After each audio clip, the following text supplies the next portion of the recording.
진짜 이게 정말 하루가 멀다 하고 이런 사건이 벌어지는데 사고겠죠. 자, 그런데 이번엔 말이죠. 신혼여행을 간 신혼부부가 개물림 사고를 당했어요. 네, 해당 영상이 있는데요. 영상을 보면서 설명드리겠습니다.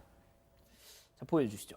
지금 이거군요. 네, 한적한 길가에서 한 신혼부부가 강아지와 산책을 하는데요. 어? 저 멀리서 어? 보더콜리가 달려옵니다. 근데 목줄이 없죠. 그러네요. 아내는 이제 강아지를 지키기 위해서 들어 올리는데 보더콜리가 이 강아지를 낚아채고요. 아내 손가락까지 물었습니다. 아이고. 지금 아내가 이제 넘어지는 모습도 보이죠. 아이고. 보더콜리는 쉽게 물러나지 않았는데요. 남편이 발로 차고 나서야 간신히 보더콜리를 떨어뜨릴 수 있었고요. 아내와 강아지는 각각 병원으로 옮겨졌습니다. 자, 영상 처음부터 다시 좀 보여줄 수 있나요? 예. 처음에 보면은 박 변호사님, 네. 이 보더콜리가 딱 이렇게 노려봅니다 지금. 그렇죠. 보고 있다가 이 작은 개를 보고 바로 달려옵니다 달려들 지금. 못- 예, 달려옵니다. 피할 방법이 없어요. 그리고 끝까지 공격을 하고 막 점프도 하기도 하고요. 거기서 이제 남편이 이제 발로 참으로써 조금 공격을 좀 예, 저지했던 것 겨우겨우 같은데 떼어놓는데. 안에 넘어져 있고 개는 아우. 지금 반려견은 계속 물리고 있는 상황입니다. 그러니까요. 상처가 좀 상당히 많을 것 같은데 겨우 이제 떼놓은 모습인데 이 문제는 많이 다쳤어요.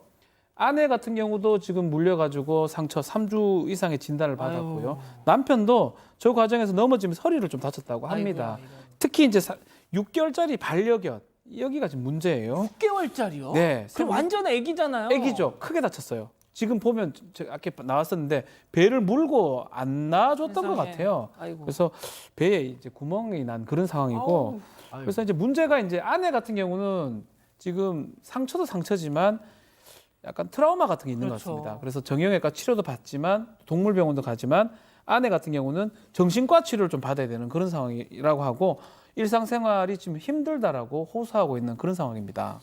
야, 이거 진짜 저희가 알겠습니다. 자, 그런데 말이죠. 이 가해개, 그러니까 보더콜리, 얘가 알고 봤더니 유명한 개였다고 합니다. 체크포인트 짚어보죠.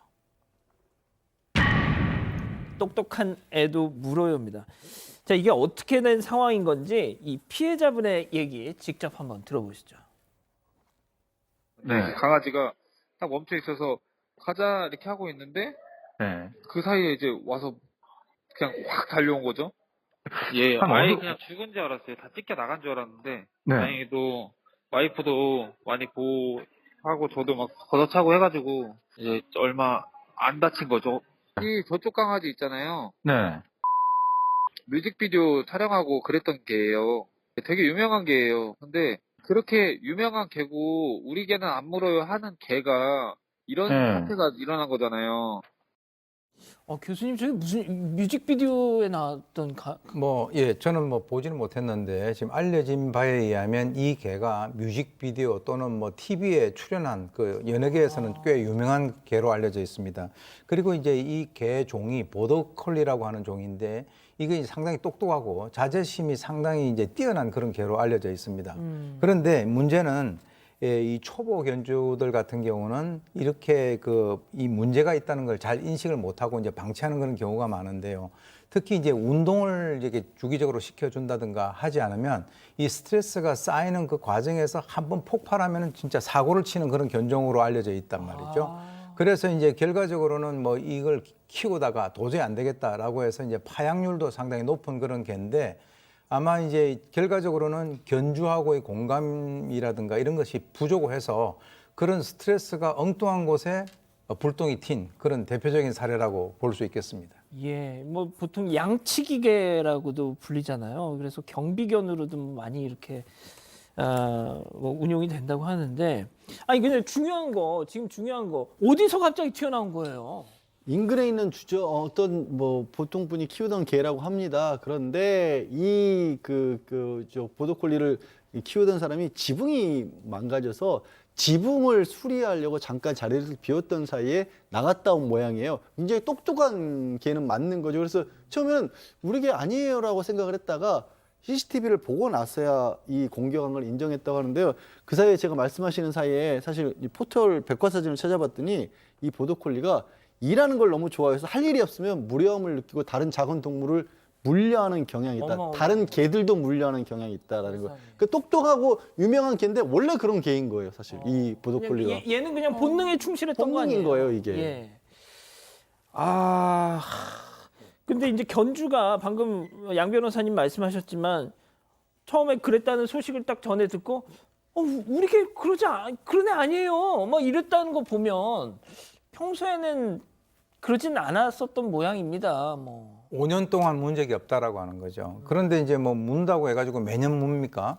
한 번 이제 사고를 치면 큰 사고를 치게 되는데 실제로 이제 그 본인도 처음에는 우리 개 아닙니다. 또 통상 얘기하는 게 우리 개는 안 물어요 이렇게 얘기하는데 뭐 주인을 물게 되면은 그 생존이 어렵게 되겠죠. 그래서 이번 일이 상당히 당황스럽다. 그래서 이제 죄송하다라고 얘기를 하면서 이 보더콜리를 뭐 경기도에 있는 개 훈련소로 지금 뭐 입소시키겠다 이렇게 얘기를 하고 있는데 사실 그것만으로 해결될 일은 아니죠. 아, 입소. 자, 지금 우리 가족 여러분들도 일단 그 개가 무슨 잘못이 있겠느냐, 견주 책임이지, 관리를 못한 견주 책임이지 하는 분들도 계시고, 일단 강아지는 뭐가 됐든 사람을 해친 만큼 뭔가 이제 그냥 훈련소 보내는 거 정도로만 해서는 좀 부족한 것 같다, 이렇게 좀 지금 말씀들이 좀 많이 엇갈리고 있는데, 박 변호사님, 네. 그러면은 일단 피해자 그리고 견주 합의는 된 겁니까 지금? 일단 뭐 개한테 책임을 물을 수는 없어요. 뭐 개한테 책임 물으면 뭐 개가 뭘로 책임 받는 게 아니기 때문에 결국은 견주가 법적인 책임을 져야 되는 상황이거든요. 견주가 어쨌든 간에 뭐 이거는 사실 맹견은 아닙니다. 보더콜리가 맹견은 아닌데 어쨌든 간에 관리 소홀이나 이 책임을 다하지 못했기 때문에 상해 사고가 지금 발생한 겁니다. 뭐 그런 것들 책임을 져야 되는데 그 책임이라는 거는 우리가 법적으로는 합의, 뭐 금전적 부분. 근데 사실은 신혼여행 중에 반려견 크게 다치고 아내는 지금 정신과 치료 받아야 되고 남편 다치고 이 상해 받은 부분에 대해서 합의금을 얼만큼 책정해야 될지 좀 저도 알 수가 없을 것 같습니다. 정신적 위자료도 상당히 크다고 봐야 되거든요. 지금 차이가 좀 많이 나는 것 같아요. 견주하고 지금 피해자들하고 생각하는 금액이 달라서 합의는 이루어지지 않고 있고요. 이거 지금 과실치상죄가 성립할 수가 있고 검찰에 사건이 넘어갔다라고 알려진 상황입니다. 양 변호사님, 이 개통령 강영욱 씨 있잖아요. 그분도 정말 이 강아지 다루는 거를 막 이렇게 한다지만은 온몸이 전부 상처, 그리고 맨날 뭐 다쳤다는 기사 계속 나오고 말이죠. 그렇죠. 아까 이 사고 소개하면서 앵커님이 뭐라고 그랬냐면 하루가 멀다 하고 개물림 사고가 들려온다라고 했잖아요. 예. 근데 실제 통계는요. 하루 평균 개물림 사고가 6건입니다. 하루 평균? 예. 하루가 멀다고 아니라 하루에 6건씩 일어나고 있는 거예요. 그렇군요. 그러니까 이 반려견을 키우시는 분들은 모든 개는 물 수 있다라는 생각을 가지고 우리 개는 안 그래요라는 건 없다라는 거예요. 그 아까도 말씀드렸지만 그런 식으로 생각하는 바람에 개도 억울해집니다. 개는 본능에 충실했을 뿐인데 관리가 안 됐을 뿐인데 좀 다른 생각들을 하시는 게 좋을 것 같습니다.